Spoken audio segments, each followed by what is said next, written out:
Good morning everyone, welcome back to my channel. আজকে আমি তোমাদের সঙ্গে শেয়ার করব। দেখতে পাচ্ছ এটা কি? নিশ্চয়ই বুঝতে পারছো, এটা একটা ফ্রিজের মাথার যে কভারগুলো হয় সেটা তৈরি করেছি। আর এই কভারটা কিভাবে তৈরি করলাম চলো সেটাই আজ তোমাদের সঙ্গে আমি শেয়ার করি। এটা তৈরি করতে আমার বেডশিট লেগেছে, পুরনো বেডশিটের কাপড় নিয়েছি আর একটা পুরনো শাড়ির আঁচলের কিছুটা অংশ নিয়েছি পাইপিং দেওয়ার জন্যে। আর নিয়েছি সুতো। তোমরা মেশিন থাকলে বাড়িতে মেশিনেও সেলাই করে নিতে পারো। চলো এবার কিভাবে তৈরি করলাম সেটা বলি। ফ্রিজের মাথার কভারটা যে তৈরি করব সেটা কি মাপের তৈরি হবে তার জন্য দেখো এরকম একটা পুরনো কভার ছিল আমার। এটা কেনা ছিল, এই কেনা কভারটার মাপ নিয়েই কিন্তু আমি বেডশিটটা কেটেছি। তোমরা কিন্তু চাইলে ফ্রিজের ওপরে কাপড় ফেলে মাপটা নিতে পারো। দুরকমভাবেই মাপ নেওয়া যায়। আমার এরকম পুরনো একটা কভার ছিল বলে সেটা মাপ অনুযায়ী কেটেছি। তাছাড়া তোমরা ফ্রিজের ওপরে চাদরটা ফেলে, বেডশিটটা ফেলে মাপ নিতে পারো। দেখো আমি প্রথমে লম্বা চওড়াটা হিসাব করে নিয়েছি কতটা, নিচে বেডশিটটাও রেখেছি পুরনো, আর ওপরের যে কভারটা নিয়েছিলাম সেই কভারটা আর কি, যেটা মাপে আমি তৈরি করব সেই কভারটা রেখেছি ওপরে আর কি, বেডশিটের ওপরে। এবার দেখো কতটা লম্বা আর কতটা চওড়া আমি কিন্তু এইভাবে কেটে নিয়েছি। এই যে দুপাশে আগে লম্বাটা কেটে নিয়েছি, তারপরে চওড়াটাও কিন্তু এইভাবে, এই যে দেখো এই যে চওড়াটা এইভাবে কতটা চওড়া হবে এই যে এইভাবে কেটে নিয়েছি। দেখতে পাচ্ছ একটা রেক্ট্যাঙ্গেল শেপ এসছে। এই রকম মাপেই কিন্তু চারদিক থেকে আমি বেডশিটটা কেটে নিয়েছি। ভিডিওটা শুরু থেকে শেষ পর্যন্ত দেখতে থাকো, খুব সহজ কিন্তু এই কভারটা তৈরি করা। দেখো এবার কি করছি, দেখো কাপড়টা তো কাটা হয়ে গেছে। এবার কি করতে হবে, এই যে পকেট আছে, পকেটগুলো তৈরি করার জন্য আবার দুটো কাপড় আমি সেম সাইজের কেটে নেব। এবার সেই একইভাবে বেড কভারটা এই পকেটগুলোর ওপর রেখে মাপটা নিয়ে নেব। দেখো এই যে এইভাবে রেখে মাপটা নিয়ে নিচ্ছি কতটা কাপড় লাগবে। সেই মাপেরই দুপাশে পকেট যে হয় না কভারের, সেই দুপাশে একই মাপের দুটো পিস কাপড় আমি কেটে নেব। এই যে দেখো কতটা লম্বা নিতে হবে, কতটা চওড়া নিতে হবে, এইভাবে। এই যে এই পাশটাও একই মাপ করে, এই যে দেখো কতটা চওড়া নিয়েছি আর কতটা লম্বা হচ্ছে, এটা বেডশিটটা পেতে দেখে নেব। এই যে দেখো এবার কিন্তু আমার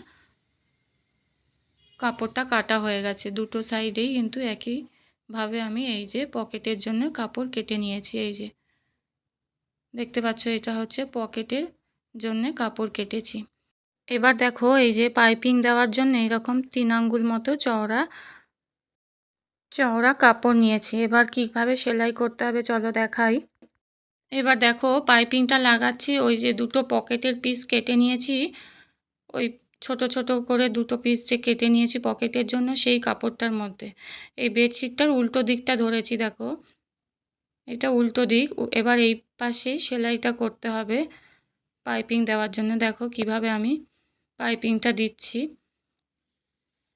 সুতো নিয়ে নিয়েছি, এই যে কাপড়টাও নিয়েছি, এটাও কাপড়টারও কিন্তু উল্টো দিক। এটা সরু যে কাপড়টা দেখতে পাচ্ছ অফ হোয়াইট কালারের, এটা কিন্তু উল্টো দিক ধরেছি। এই যে দেখো, আর বেডশিটটাও উল্টো দিক।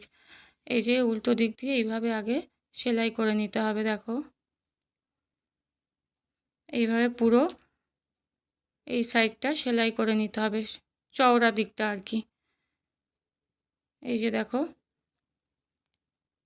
এইভাবে পুরো এই সাইডটা সেলাই করে নেওয়ার পর পকেটে যে দিকটা আমরা জিনিসপত্র রাখি সেই দিকটা আমি সেলাই করছি। এবার দেখো এই দিকটা এইভাবে সেলাই করে নেওয়ার পর এবার কাপড়টাকে ফোল্ড করে নিচ্ছি। দেখো কিভাবে, এই যে ফোল্ড করে নিলাম, ডবল করে ফোল্ড করে নিলাম। এটা হচ্ছে বেডশিটটা সোজা দিক। এই যে এইভাবে ধরে সেলাই করে নিতে হবে পুরো কাপড়টাকেই।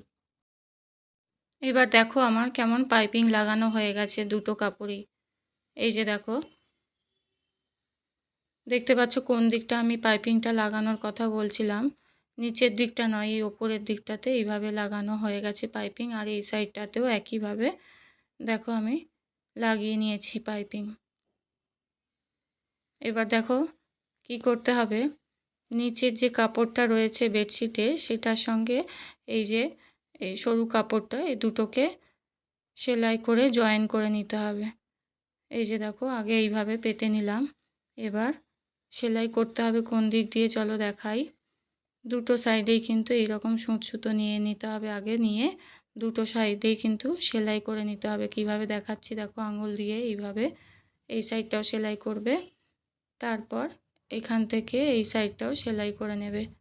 পকেটের নিচের কাপড়টা যে নিয়েছি, এই নিচের কাপড়টার সঙ্গেও কিন্তু একটা বেড কভার আমি নিয়ে একই মাপ করে কেটে নিয়েছি, নিয়ে এটার সঙ্গে অ্যাটাচ করে নিয়েছি, যাতে এই যে দেখো এই যে সাদা বেড কভারটা দেখাচ্ছি, এইটা ওপরে এই লম্বা কাপড়টা, তার সঙ্গে এই পকেটের কাপড়টা, তিনটে কাপড়ই একসাথে এইভাবে সেলাই করে নিয়েছি। এই যে দেখো যেভাবে আমি দেখাচ্ছি আঙুল দিয়ে এইভাবে একসাথে সেলাই করে নিয়েছি চারদিকেই। এবার দেখো তাহলে কি হচ্ছে, আমার ভেতরে কভারটা আর কি, যে কভারটা তৈরি করছি ফ্রিজের মাথার, সেটা কিন্তু একটু শক্ত আর মজবুত হবে। কারণ বেড কভারটা তো পুরনো, তাই খানিকটা পাতলা হয়ে গেছে, তাই জন্য এটা একটু শক্ত আর মজবুত হওয়ার জন্য আমি নিচেও একটা বেড কভারের কাপড় দিয়েছি, হোয়াইট কালারের কাপড় যেটা দেখালাম। এবার দেখো পকেটগুলোকে আলাদাভাবে সেপারেট করার জন্যে আবার এইরকমভাবে আমি সরু করে পাইপিংয়ের জন্যে কাপড় কেটে নিয়েছি। পকেটের জায়গাগুলো এরকম তিনটে পকেট করব আমি দুটো সাইডেই। এই যে দেখো এরকমভাবে ডবল করে কাপড়টাকে ফোল্ড করে নিয়েছি আগে, তারপর দুপাশে সেলাই করে নিতে হবে। কিভাবে দেখো, এবার দেখো এই যে এরকম পকেট আমি সেপারেট করে নিয়েছি পাইপিং লাগিয়ে। চলো এবার আরেকটা দেখাই কিভাবে আমি সেলাই করছি। আমার আগে পকেটগুলো এইরকমভাবে পকেটের সাইডগুলো সেপারেট করার জন্য যে পাইপিংগুলো লাগিয়েছিলাম সে ভিডিওটা করা হয়নি, তাই জন্য আমি তোমাদের আবার দেখাচ্ছি। এই যে দেখো এইভাবে ডবল করে কিন্তু ফোল্ড করে নিলাম। দেখো এবার কিভাবে সেলাই করছি দেখো, আগে এইভাবে কাপড়টা কেটে নেব, কতটা পকেটের সাইজ মেপে এইভাবে কাপড়টাকে কেটে নেব। কেটে এই যে দেখো এই ভেতর দিক দিয়ে এই পাশটা এই যে ফোল্ড করে নিলাম কিন্তু ডবল করে, দুটো সাইডই যেন মোড়া হয়ে যায়। এবার দেখো এই পাশটাও এইভাবে মুড়ে নিলাম, মুড়ে এইভাবে ধরে সেলাই করতে হবে। দেখো এই পাশটাও ধরে নিয়েছি আর এই পাশটাও ধরে নিয়েছি। এবার দেখো কিভাবে সেলাই করছি, এই যে এইভাবে সেলাই করছি। এবার সুঁচ সুতো নিয়ে নিয়েছি দেখো, এবার ভেতর দিক দিয়ে সেলাই করতে হবে। দেখো নিচের কাপড়টাও যাতে অ্যাটাচ হয়ে যায়।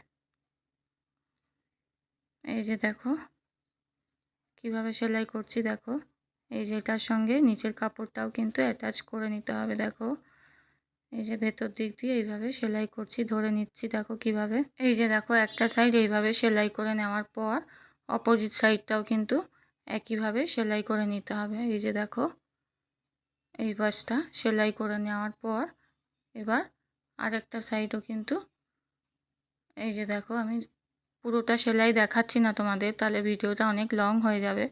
এবার এই সাইডটাও দেখো এইভাবে সেলাই করে নিতে হবে পুরোটা, নিচের দিকটার মোড়ার দরকার নেই। এবার দেখো আমার পকেটগুলোতে এইভাবে পাইপিং লাগানো হয়ে গেছে। এই যে দেখো এই যে এইরকমভাবে সব কটা পকেটই সেপারেট হয়ে গেছে। দেখো তিনটে পকেট হয়েছে আমার, তোমরা ইচ্ছা করলে আরও একটা দুটো পকেট বাড়াতে পারো। দেখো এই পাশটাও কিন্তু আমার পাইপিংগুলো লাগানো হয়ে গেছে। এবার চারপাশে পাইপিংগুলো লাগাতে হবে। দেখো এই সাইডটা এই যে দেখো আঙুল দিয়ে দেখাচ্ছি আমি, এই সাইডটাও লাগাতে হবে একইভাবে যেভাবে আমি দেখালাম। বাকি আর তিনটে সাইডও একইভাবে লাগাতে হবে পাইপিং। এবার চলো দেখাই কিভাবে এই সাইডের পাইপিংগুলো লাগাবো। এই যে দেখো আমি আগে উল্টো দিক দিয়ে এইভাবে সেলাই করে নিয়েছি। দেখো পুরোটাই এরম কাপড় সরু করে কেটে নিয়েছি, কেটে উল্টো দিক দিয়ে অফ হোয়াইট কাপড়টা যে পাইপিং লাগাচ্ছি সেটাও কিন্তু উল্টো দিক আগে সেলাই করেছি। এবার এটাকে ফোল্ড করে নিচ্ছি সোজা দিকে, ডবল করে ফোল্ড করতে হবে। এই যে দেখো এইভাবে ডবল করে ফোল্ড করে নিয়ে আবার এইভাবে সেলাই করতে হবে। এই যে দেখো যেভাবে আমি দেখাচ্ছি, এই যে দেখো এইভাবে ডবল করে ফোল্ড করে সেলাই করে নিতে হবে পুরো কাপড়টাকেই। এই যে দেখো একইভাবে বাকি সাইডগুলোও করে নিতে হবে। এই যে দেখো আমার কিন্তু এই সাইডটা পাইপিং লাগানো হয়ে গেছে। এই যে দেখো আমি যেভাবে দেখালাম এইভাবে ডবল করে ফোল্ড করে পাইপিং আমি এই সাইডটা লাগিয়ে নিয়েছি। এবার বাকি আর 3টে সাইডও কিন্তু একইভাবে আমি পাইপিং লাগিয়ে নেব। এই যে দেখো এই পাশটা লাগাবো আগে, লাগানোর পরে আর দুটো সাইড যে বাকি রইলো এই দুটো সাইডেও লাগিয়ে নেব। এই যে দেখো আমার কিন্তু দুটো সাইডে পাইপিং লাগানো হয়ে গেছে, লম্বা দুটো সাইড আর কি। এবার এই পাশটা লাগাবো। দেখো এই যে একইভাবে এই পাশটা লাগাবো। আগে উল্টো দিক দিয়ে আগে সেলাই করে নেব, তারপর ডবল করে ফোল্ড করে সোজা দিকে সেলাই করে নেব, একইভাবে যেভাবে আমি বাকি দুটো সাইড লাগিয়েছি, পাইপিং লাগিয়েছি আর কি। এই যে দেখো যেভাবে আমি দেখাচ্ছি এইভাবে আগে উল্টো দিক দিয়ে সেলাই করে নিয়ে তারপর ডবল করে ফোল্ড করে সোজা দিকে সেলাই করে নিতে হবে। দেখো আমার চারদিকে এই যে দেখো পাইপিং লাগানো হয়ে গেছে। আমার কিন্তু ফ্রিজের মাথার এই কভারটা তৈরি হয়ে গেছে। তো কেমন লাগলো আমাকে কিন্তু অবশ্যই কমেন্ট করে জানাবে, আর ভালো লেগে থাকলে অন্যদের শেয়ার করে দিয়ে দেখার সুযোগ করে দিও, আর একটা প্লিজ সাবস্ক্রাইব করে দিও। তো আজকের মতো ব্লগটা আমি এখানেই শেষ করলাম, দেখা হচ্ছে পরবর্তী ব্লগে।